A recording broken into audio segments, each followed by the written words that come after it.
Hi hello everyone. Bible in Telugu audio ఛానల్కి మిమ్మల్ని అందరి ప్రేమపూర్వకంగా ఆహ్వానిస్తున్నాను. ఈ యొక్క అనుదినము మీ కొరకై దేవుని యొక్క వాక్య భాగం అందించబడతా ఉంది ఈ ఛానల్లో ప్రతిరోజు మీరు ఈ యొక్క వాక్య భాగం వింటూ మీ ఆత్మీయ జీవితాన్ని బలపరచుకోవాల్సిందిగా కోరుతూ ఉన్నాను. మరి ఈ యొక్క ఛానల్ ఇంకా అనేకులకు పరిచయం చేయడం కొరకై మీరు మరి షేర్ చేయాల్సిందిగా కోరుతూ ఉన్నాను.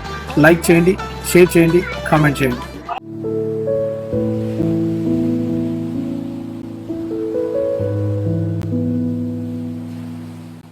ద్వితీయోపదేశ కాండము 11వ అధ్యాయము.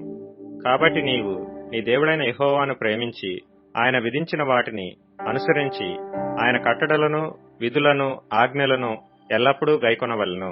నీ దేవుడైన యెహోవా చేసిన శిక్షను, ఆయన మహిమను, ఆయన బాహుబలమును, ఆయన చాపిన చేతిని ఐగుప్తు రాజైన ఫరోకును అతని సమస్త దేశమునకును, ఆయన చేసిన సూచక క్రియలను కార్యములను, ఆయన ఐగుప్తు దండునకును దాని గుర్రములకును రథములకును చేసిన దానిని, వారు మిమ్మను తరుముచుండగా ఆయన ఎర్ర సముద్ర జలమును వారి మీద ప్రవహింపచేసిన దానిని, యెహోవా నేటి వరకు వారిని నశింపజేసిన రీతిని, మీరు ఈ స్థలమునకు వచ్చు వరకు ఎడారిలో మీ కొరకు చేసిన దానిని, రూబేనీయుడైన ఏలీయాబు కుమారులైన దాతాను అబీరాములకు చేసిన పనిని, భూమి నోరు తెరచి వారిని, వారి ఇండ్లను గుడారములను, వారి యొద్దనున్న సమస్త జీవరాశులను ఇశ్రాయేలీయులందరి మధ్యను బ్రింగివేసిన రీతిని చూడకయు ఎరుగకయు యున్న మీ కుమారులతో నేను మాట్లాడుట లేదని నేడు తెలుసుకొనుడి.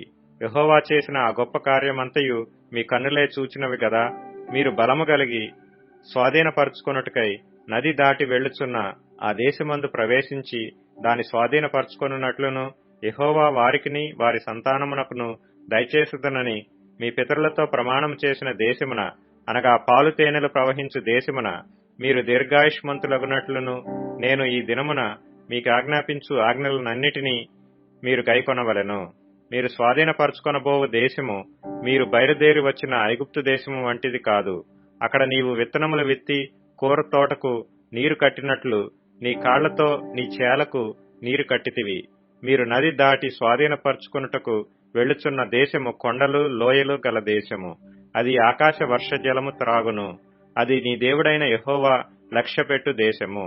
నీ దేవుడైన యెహోవా కన్నులు సంవత్సరాది మొదలుకొని సంవత్సరాంతం వరకు ఎల్లప్పుడూ దాని మీద ఉండును. కాబట్టి మీ పూర్ణ హృదయముతోనూ మీ పూర్ణాత్మతోనూ మీ దేవుడైన యెహోవాను ప్రేమించి ఆయనను సేవింపవలనని నేడు నేను మీకిచ్చు ఆజ్ఞలను మీరు జాగ్రత్తగా వినిన ఎడల మీ దేశమునకు వర్షము, అనగా తొలకరి వానను కడవరి వానను దాని కాలమున కురిపించెదను. అందువలన నీవు నీ ధాన్యమును నీ ద్రాక్షరసమును నీ నూనెను కూర్చుకొందువు. మరియు నీవు తిని తృప్తి పొందునట్లు నీ పశువుల కొరకు నీ చేలయందు గడ్డి మొలిపించెదను. మీ హృదయము మాయలలో చిక్కి త్రోవ విడిచి ఇతర దేవతలను పూజించి వాటికి నమస్కరింపకుండా మీరు జాగ్రత్త పడుడి. లేని ఎడల యెహోవా మీ మీద కోపపడి ఆకాశమును మూసివేయును. అప్పుడు వాన కురియదు, భూమి పండదు. యెహోవా మీకిచ్చుచున్న ఆ మంచి దేశమున ఉండకుండా మీరు శీఘ్రముగా నశించెదరు.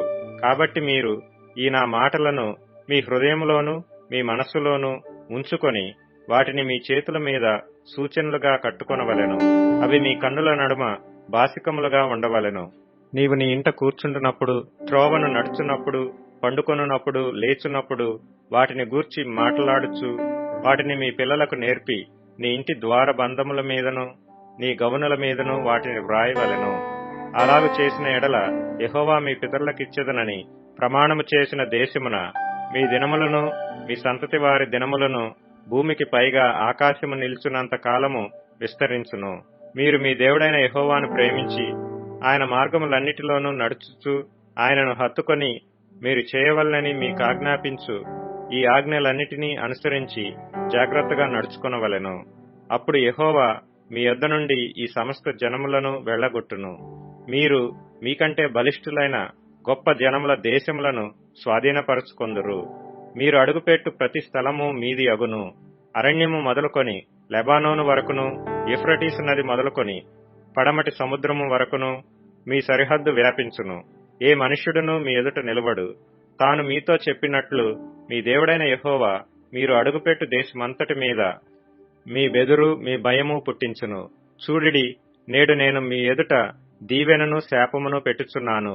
నేడు నేను మీకాజ్ఞాపించు మీ దేవుడైన యెహోవా ఆజ్ఞలను మీరు వినిన ఎడల దీవెనయు, మీ దేవుడైన యెహోవా ఆజ్ఞలను వినక నేడు నేను మీకాజ్ఞాపించు మార్గమును విడిచి మీరెరుగని ఇతర దేవతలను అనుసరించిన ఎడల శాపమును మీకు కలుగును. కాబట్టి నీవు స్వాధీనపరచుకొనబోవు దేశమున నీ దేవుడైన యెహోవా నిన్ను చేర్చిన తరువాత గెరిజీమను కొండ మీద ఆ దీవెన వచనమును, ఏబాలు కొండ మీద ఆ శాప వచనమును ప్రకటింపవలెను. అవి యొర్దాను అవతల సూర్యుడు అస్తమించు మార్గము వెనుక మోరేలోని సింధూర వృక్షములకు దాపున గిల్గాలునకు ఎదురుగానున్న అరాబాలో నివసించు కనానీయుల దేశమందున్నవి కదా. మీరు చేరి మీ దేవుడైన యెహోవా మీకిచ్చుచున్న దేశమును స్వాధీనపరుచుకొనుటకు ఈ యొర్దానును దాటబోచున్నారు.